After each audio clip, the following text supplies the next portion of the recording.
एक गांव में झपट्टा नाम का बड़ा ही आलसी और कामचोर आदमी था। काम धाम तो कुछ करता नहीं, सिर्फ बड़ी बड़ी बातें करता था, इसलिए लोग उसे झपट्टा कहकर पुकारते थे। झपट्टा के घर की हालत बड़ी खराब थी। महीने में 15 दिन तो चूल्हा ही नहीं जलता था, क्योंकि झपट्टा को सिर्फ बड़ी बड़ी बातें फेंकना आता था, काम धाम कुछ भी करना नहीं आता था। उसकी कामचोरी की सजा उसके साथ साथ उसकी पत्नी को भी भुगतनी पड़ती थी। एक दिन झपट्टा की पत्नी सोनमती गुस्से में बोली, अब मैं तुम्हारी कोई बात नहीं सुनना चाहती, चाहे जो करो, लेकिन मुझे पैसा चाहिए। जब तक तुम कोई कमाई करके नहीं लाओगे, मैं तुमको घर में ना घुसने दूंगी।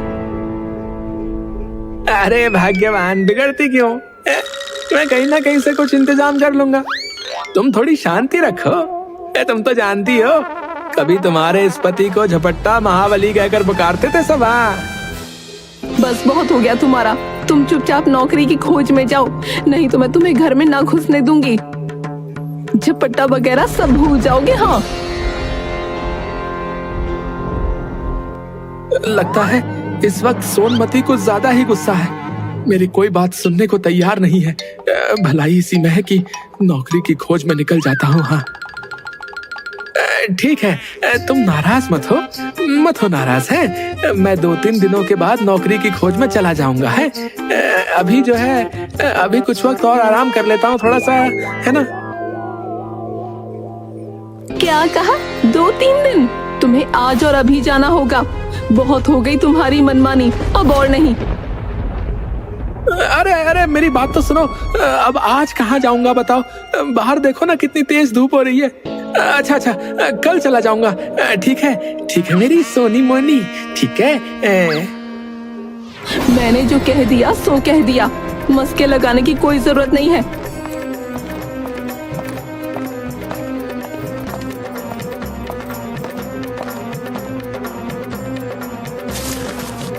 सिर्फ रोटियां, कोई साग या सब्जी नहीं है क्या? है ना, तुम्हारे माँ बाप ने तुम्हारे नाम सब्जियों के बगीचे कर रखे हैं।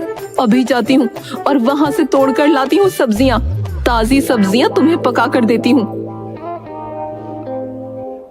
अरे अब मेरे माँ बाप बीच में कहाँ से आ गए? मेरा खून खौल रहा है अब। चुपचाप ये पोटली लो और नौकरी की खोज पर निकल जाओ। मरता क्या ना करता, बेचारा झपट्टा सूखी रोटियां लेता है और नौकरी की खोज में घर से निकल जाता है। सबसे पहले अपने गांव के साहूकार के पास चलता हूँ, उसके पास कोई ना कोई छोटा मोटा काम जरूर मिल जाएगा। अगर गांव में ही काम मिल गया तो बहुत अच्छा होगा ना। साहूकार के आदमियों ने हवेली के गेट पर से ही डांट डपट कर भगा दिया। अब झपट्टा के सामने कोई रास्ता नहीं था, फिर भी एक गांव से दूसरे गांव तक दिन भर भटकता रहा। घर लौट नहीं सकता था, क्योंकि बीवी ने सख्त हिदायत दे रखी थी कि जब तक नौकरी न मिल जाए घर में पैर न रखना। दिन भर चलते चलते झपट्टा थक कर चूर हो चुका था। भूख भी जोरों की लग गई थी। तभी उसने कुछ दूर पर एक पुराना खंडहर देखा। रात भी बहुत हो गई है और आगे चलने की हिम्मत भी नहीं बची। एक काम करता हूँ, आज रात के लिए इसी खंडहर को अपना महल बना लेता हूँ। खाना खाकर आराम से सो जाऊंगा। बताओ, महान झपट्टा महाबली की ये दशा, लेकिन क्या कर सकते हैं। 4 रूखी सूखी रोटियां, भूख तो इतनी जोर की लगी है कि चारों से भी पूरी तरह नहीं बुझेगी। अगर 4 रोटियां आज ही खा लूंगा तो कल क्या खाऊंगा? पता नहीं नौकरी भी कब तक मिलेगी, और नौकरी के बिना सोनमती घर में घुसने भी नहीं देगी। क्या करूं? कुछ समझ में ही नहीं आ रहा है। इसी सोच विचार में झपट्टा बार बार रोटियां गिनता और बार बार रख देता। समझ में नहीं आता कि क्या किया जाए। जब झपट्टा से अपने आप कोई फैसला न हो पाया तो उसने खंडहर देवता की मदद लेने का फैसला किया। वो हाथ जोड़कर खड़ा हो गया और बोला, हे खंडहर देव, जय हो आपकी, जय हो खंडहर देव। अब आप ही हमें आगे का रास्ता दिखाएं। दिन भर कुछ भी नहीं खाया है और भूख तो इतनी लगी है कि चारों को खा जाने के बाद भी शायद ही मिट पाए। लेकिन अगर चारों को खा लेता हूं तो आगे क्या करूंगा? मुझे अभी कई दिनों यहीं आसपास भटकना है। इसलिए खंडहर देव, अब आप ही बताएं कि मैं क्या करूं? एक खाऊं, दो खाऊं, तीन खाऊं या चारों को खा जाऊं? लेकिन खंडहर की ओर से कोई जवाब न मिला। वो बोल तो सकता नहीं था, इसलिए कैसे जवाब देता? उस खंडहर के अंदर 4 भूतनियां रहती थीं। उन्होंने झपट्टा की बात सुनी। बड़ी भूतनी छोटी भूतनी से, छोटी, लगता है कोई बहुत बड़ा दानव आ गया है जो हम चारों को एक साथ खाने की बात कर रहा है। हाँ दीदी, मुझे भी ऐसा ही लगता है, बहुत बड़ा दानव होगा ये, तभी तो हम जैसी भूतनियों से भी नहीं डर रहा। दीदी, मैं अभी मरना नहीं चाहती हूँ, मुझे इस दानव से बचा लो, वरना ये हम सबको खा जाएगा। ये सब तुम लोगों की वजह से हुआ है। मैंने तुमसे कहा था इस खंडहर में अपना घर मत बनाओ, क्या पता कब कौन मुंह उठाए चला आएगा, पर तुम मेरी सुनती कहाँ हो। तुम तो रहने के लिए बड़ी जगह चाहती थी, लो मिल गई बड़ी जगह। अब आराम से इस दानव के बड़े से पेट में रहना। मछली, ये तू क्या कह रही है? रहने के लिए अलग कमरा तो तुझे भी चाहिए था। तुझे ही तो हम सबके साथ एक कमरे में रहने से सबसे ज्यादा मुश्किल होती थी, इसलिए ये सब तेरी गलती है। दोनों भूतनियां आपस में लड़ने लगीं। तभी बड़ी भूतनी बोलती है, चुप हो जाओ तुम लोग और लड़ना बंद करो। ये समय आपस में लड़ने का नहीं है। मुझे लगता है हमें इस दानव के सामने जाकर इससे विनती करनी चाहिए। क्या पता उसे हम पर दया आ जाए और वो हमारी बात मान ले। हाँ दीदी, आप सही कहती हैं। क्या सही कहती हैं? तू तो है ही दीदी की चमची। हम उसके सामने जाकर खड़े हो जाएं ताकि वे आसानी से हमें पकड़कर खा ले। मुझे लगता है हमें यहाँ से भागना चाहिए। मछली दीदी, हम भागेंगे कैसे? हमें तो रात के समय कुछ दिखाई भी नहीं देता। बड़ी भूतनी थोड़ा गुस्सा होकर बोलती है, चुप हो जाओ तुम सब और जैसा मैं कहती हूँ चुपचाप मेरी बात सुनो और वैसा ही करो। चारों भूतनियां खंडहर से बाहर आकर झपट्टा के सामने हाथ जोड़कर विनती करती हैं। हे दानवराज, आप तो बड़े बलशाली हैं। आप व्यर्थ ही हम चारों को खाने की बात सोच रहे हैं। अगर आप हमें छोड़ दें तो हम कुछ ऐसी चीजें आपको दे सकती हैं जो आपके बड़े काम आएंगी। भूतनियों को अपने सामने देखकर और उनकी बातें सुनकर झपट्टा के तो तोते ही उड़ जाते हैं और वो हक्के बक्के होकर उन चारों को देखता रहता है। उसे कुछ समझ नहीं आता कि वो क्या जवाब दे। हे भगवान, हे भगवान, हे भगवान, हे नारायण, आज बचा लो। आगे से सब काम करूंगा, पत्नी के साथ चूल्हा चौका भी करूंगा, कभी नहीं लड़ूंगा। बस इन चुड़ैलों के हाथों से रक्षा करो प्रभु। आज तो तू गया रे झपट्टा। राम राम राम राम राम, हे नारायण। भूतनियां झपट्टा की इस चुप्पी का मतलब ये निकालती हैं कि झपट्टा ने उनकी बात मान ली। बड़ी भूतनी लकड़ी का एक पुतला और एक कटोरा झपट्टा को देते हुए कहती है, हे दानवराज, आपने हमारी बात मान ली, इसलिए हम सब आपका बहुत बहुत उपकार मानती हैं। साथ ही अपनी ये 2 तुच्छ भेंटें आपको दे रही हैं। ये कठपुतली हर समय आपकी नौकरी करेगा, जो आप कहेंगे वो करेगा, और ये कटोरा वो हर एक खाने की चीज आपके सामने पेश करेगा जो आप इससे मांगेंगे। इसके बाद भूतनियां फिर खंडहर के अंदर चली गईं। झपट्टा तुरंत उस खंडहर को छोड़कर बाहर निकला और मन ही मन बड़ा खुश हुआ। इस सब से झपट्टा की खुशी की सीमा न रही। उसने सोचा, बहुत बहुत धन्यवाद आपका भगवान, बहुत बहुत धन्यवाद। अब कहीं जान में जान आई। लेकिन वरदान गजब का दिया है इन्होंने। लगता है झपट्टा की किस्मत एक बार फिर मेहरबान हो रही है। अब घर लौट चलना चाहिए। हाँ, सोनमती जब इन दोनों चीजों के करतब देखेगी तो फूली ही नहीं समाएगी। हाँ, और अब उसे मुझे ताने सुनाने का कोई मौका भी नहीं मिलेगा। लेकिन सूरज डूब चुका है और इतनी रात को मैं अपने घर वापस नहीं लौट पाऊंगा। एक काम करता हूँ, पास के ही किसी गांव में चलता हूँ और किसी से रात बिताने की जगह मांग लूंगा। झपट्टा के अंदर फिर से पूरी ऊर्जा भर चुकी थी और वो जल्द ही पास के गांव के एक घर के बाहर पहुंचकर आवाज देता है। अंदर से एक आदमी निकलता है। कहिए कौन हैं आप और क्या चाहिए आपको? हैं? इतनी रात गए क्यों परेशान कर रहे हो? भाई, मुझे दूसरे गांव जाना है, परंतु रात बहुत हो गई है। क्या तुम मुझे अपने घर रात बिताने की जगह दे सकते हो? अब भाई, हम तुम्हें ठहरने की जगह तो दे सकते हैं, लेकिन भोजन नहीं दे सकते, क्योंकि हमने जो है खुद 2 दिनों से कुछ नहीं खाया है भाई। नहीं, मुझे भोजन नहीं चाहिए, सिर्फ ठहरने के लिए जगह चाहिए। और मैं आपसे वादा करता हूँ कि इसके बदले में मैं आपके घर के सारे लोगों को अच्छे अच्छे पकवान और मिठाई खिलाऊंगा। हाँ, आप सच कह रहे हैं क्या? जी, मैं बिल्कुल सच कह रहा हूँ, बिल्कुल सच। फिर ठीक है, आप यहाँ ठहर सकते हैं, लेकिन आपको यहीं बाहर बरामदे में सोना पड़ेगा। हमारा घर जो है बहुत छोटा है, इसलिए। कोई बात नहीं, मैं यहाँ आराम से सो जाऊंगा।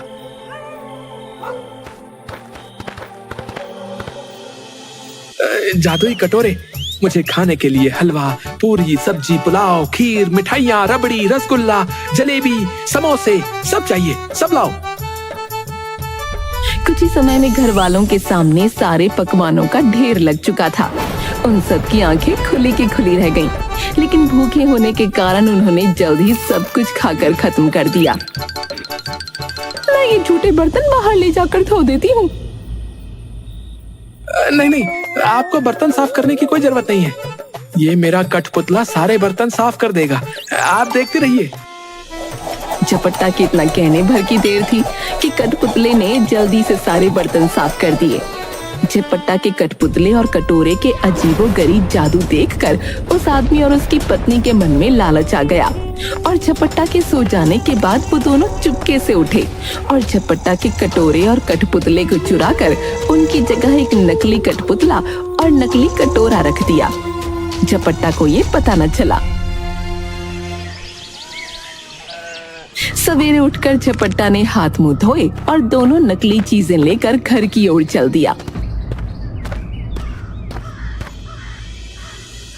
भाग्यवान, अब तुझे कभी किसी बात के लिए चीखना चिल्लाना नहीं पड़ेगा। हाँ, न घर में खाने को किसी चीज की कमी रहेगी और न ही कोई काम हमें और तुम्हें करना पड़ेगा। हाँ, तुम जो चीज खाना चाहोगी ना, मेरा ये कटोरा तुम्हें खिलाएगा, और जो काम करवाना चाहोगी मेरा ये कठपुतला कर डालेगा। क्यों, अब बताओ, अब भी अपने झपट्टा को निकम्मा और कामचोर कहोगी?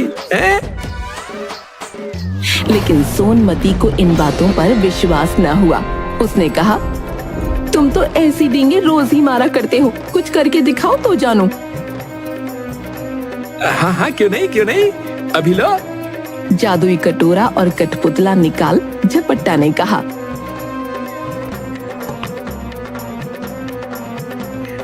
जादुई कटोरे, हमें खाने के लिए गरम गरम समोसे, जलेबी और रबड़ी दो। हाँ, जादुई कठपुतले, तुम तब तक घर को साफ कर दो। अब देखो सब काम कैसे होते हैं। हाँ, दोनों चीजों ने कोई करतब नहीं दिखाया। झपट्टा ने कई बार जादुई कटोरे और कठपुतले को आदेश दिए, पर वो दोनों तो अपनी जगह पर ही बने रहे। ये सब देखकर सोनमती गुस्से में आग बबूला होने लगी। तुम मुझे इस तरह धोखा देने की कोशिश करते रहो। जब से तुम घर से गए हो, घर में चूल्हा नहीं जला। कहीं जाकर मन लगाकर काम करो तो कुछ तनख्वाह मिले और हम दोनों को 2 जून का खाना नसीब हो। इन जादुई चीजों से कुछ नहीं होने वाला। बेबस झपट्टा खिसियाए हुए फिर चल दिया। वो फिर उसी खंडहर के चबूतरे पर जाकर बैठ गया। उसे समझ में नहीं आ रहा था कि अब क्या करे, क्योंकि एक बार तो जादुई कटोरा और जादुई कठपुतली का काम उसने खुद देखा था। वो चबूतरे पर बैठकर रोने लगा। उसके रोने की आवाज सुनकर चारों भूतनियां फिर बाहर आईं। और झपट्टा को पहचान गईं। हे दानव, तुम इतने विशालकाय होकर भी रो रहे हो, क्या बात है? झपट्टा ने सारी आप बीती कह सुनाई। भूतनियों को हंसी आ गई। वे बोली, हमने तो तुमको कोई भयानक दानव समझा था और इसलिए खुश करने के लिए वो चीजें दी थी, लेकिन तुम तो बड़े ही भोले भाले और सीधे आदमी निकले। अरे बहन, उस दिन आप लोगों ने मेरी मदद की, लेकिन मेरी किस्मत में सुख कहाँ है? इससे अच्छा तो मुझे खा ही जाती तुम सब।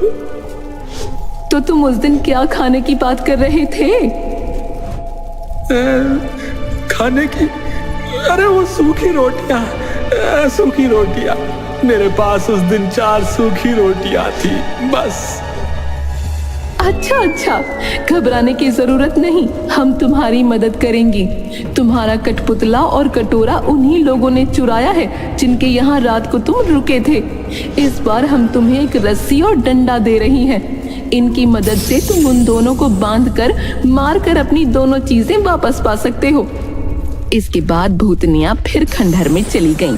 जादुई रस्सी और डंडा लेकर झपट्टा फिर उसी आदमी के यहाँ पहुंचा। भाई, मुझे रात बिताने की जगह दे दो और इस बार मैं तुम्हें कुछ और नए करतब दिखाऊंगा।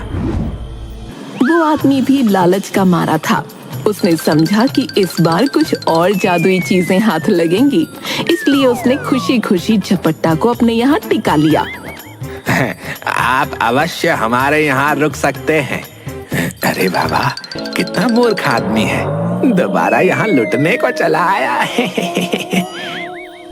झपट्टा ने जैसे ही जादुई रस्सी और डंडे को हुक्म दिया, वैसे ही उस आदमी को और उसकी बीवी को जादुई रस्सी ने कसकर बांध लिया और जादुई डंडा दनादन उनकी पिटाई करने लगा। अब तो वो दोनों चीखने चिल्लाने लगे और माफी मांगने लगे।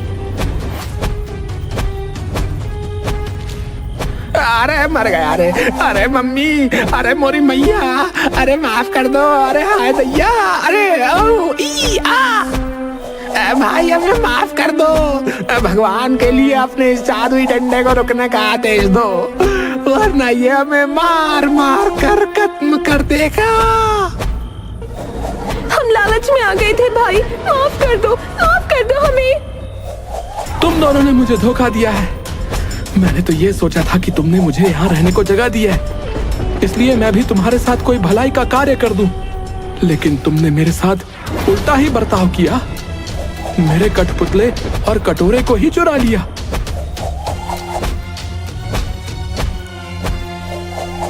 अब जब वो दोनों चीजें तुम मुझे वापस कर दोगे, तभी मैं अपनी रस्सी व डंडे को रुकने का आदेश दूंगा। उन दोनों ने झटपट दोनों चुराई हुई चीजें झपट्टा को वापस कर दी। ये देखकर झपट्टा ने भी अपनी रस्सी और डंडे को रुक जाने का हुक्म दे दिया। रुक जाओ जादुई डंडे, इन्हें क्षमा कर दो। जादुई रस्सी, इन्हें बंधन से मुक्त कर दो। अब झपट्टा अपनी चारों जादुई चीजें लेकर खुशी खुशी घर वापस लौटा, लेकिन उसे देखते ही सोनमती को बड़ा गुस्सा आया, क्योंकि उसने कई दिनों से खाना जो नहीं खाया था, इसलिए वो झुंझलाई हुई थी और दूर से ही झपट्टा को देखकर जोर जोर से चिल्लाने लगी। कामचोर, तुम फिर लौट आए। खबरदार घर के अंदर पैर न रखना, वरना तुम्हारे लिए बेलन रखा है। निकलो यहाँ से, अब फिर कोई बहाना बनाकर घर आए हो ना। ये सुनकर झपट्टा दरवाजे पर ही रुक गया और मन ही मन रस्सी और डंडे को हुक्म दिया। जादुई रस्सी और जादुई डंडे, अपनी करामात दिखाओ और इस सोनमती को काबू में करो। आदेश पाते ही रस्सी और डंडे ने अपना काम शुरू कर दिया। रस्सी ने सोनमती को कसकर बांध लिया और डंडे ने पिटाई शुरू कर दी। जादुई रस्सी और जादुई डंडे की करामात देखकर सोनमती जोर से चिल्लाने लगी। मुझे माफ कर दो, मुझसे गलती हो गई। आज के बाद मैं कभी तुम्हारे साथ बुरा बर्ताव नहीं करूंगी, मैं तुमसे वादा करती हूँ। अरे मेरी जान के दुश्मन क्यों बन रहे हो? मैं तो परिवार का भला ही चाहती हूँ। रुक जा मेरी जादुई रस्सी और डंडे, इसे मुक्त कर दो। अब तक तो तुम्हारी अक्ल थोड़ी ठिकाने आ गई होगी। जादुई कटोरे, मेरी प्यारी सी सोनमती के लिए स्वादिष्ट और गर्मा गर्म जलेबी और कचौड़ी पेश करो। और जादुई कठपुतले, तुम घर की साफ सफाई का काम शुरू कर दो। आदेश मिलते ही जादुई कटोरे और कठपुतले ने अपना काम शुरू कर दिया। ये सब देखकर सोनमती भी बड़ी खुश हुई। अरे ये तो सच में जादू है। मेरा झपट्टा किसी से कम थोड़ी ना है। अब सोनमती बनेगी महारानी। उस दिन के बाद दोनों प्यार से अपना जीवन व्यतीत करने लगे और झपट्टा महाबली की किस्मत ने एक बार फिर से उसका बखूबी साथ दिया।